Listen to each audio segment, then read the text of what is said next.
Hey, I got another comment on my YouTube channel in one of my morning videos just a few weeks ago from the user Sleep Poker. I don't know it's he or she, but let's assume it's a man.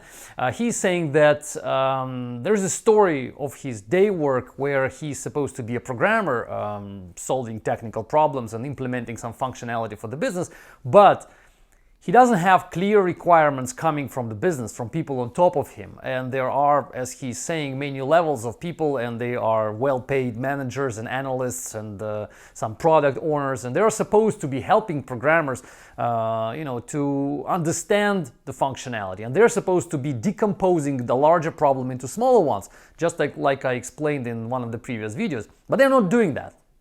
That's his concern. They're not doing that. They're not decomposing anything. They're just getting a lot of money as salaries, and they're just dropping everything they know, and they don't know a lot about business, to programmers, to his head. And he's probably one programmer or something.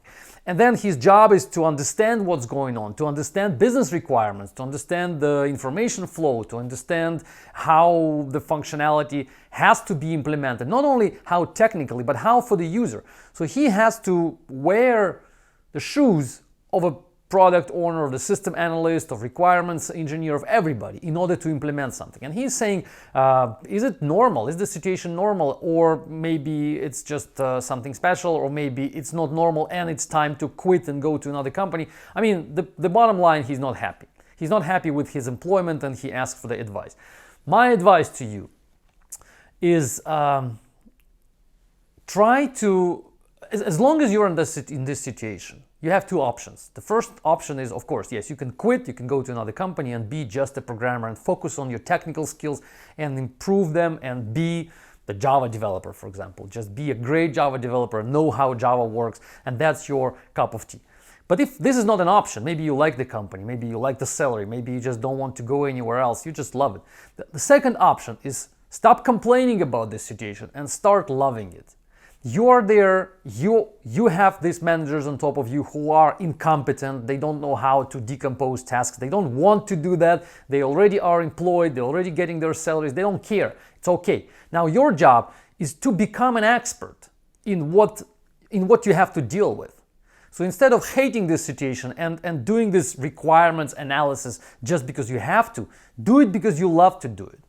You will become an expert in the product you're developing. Let's say he's saying that he's developing something, the payment solution or something like that. So he joined that company as a Java developer, but he will quit that company in a few years as an expert in payment solutions too. You will learn something, not something, but a lot in the payment domain. You will understand the standards that exist there, you will understand competitors that exist there, you will understand which functionality works, which doesn't work, you will understand your users, so you will become an expert in this territory. That's what you will become if you change your attitude to this situation.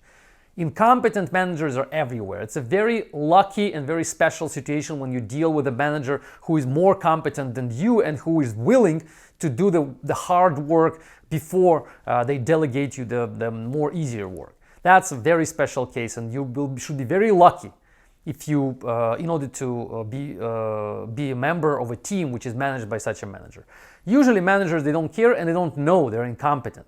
But hating them for that and always hating yourself for being part of this team is not a solution. So start doing their job. Start becoming a requirements engineer. Start becoming an expert in your in your product. Start becoming an expert in, I don't know, in travel, in payment industry, in tourism, in, I don't know, in logistics, in something that your product belongs to. So step aside from the Java domain and go to the product domain, and you will enjoy it.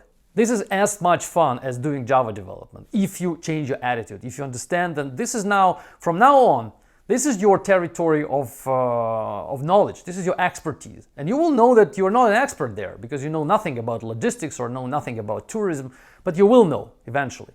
Is it going to be good for your resume? I think so. Having the resume with just Java mentioned there instead of Java plus knowledge in online payment or knowledge in online logistics or, I don't know, processing of travel information. It's a better resume. So change your attitude. Don't expect your managers to change. It's not going to happen. And changing companies is also not going to help you in most cases. You will meet the same kind of managers. They're everywhere. Managers, architects, product owners, most of them are incompetent. So don't expect them to be great.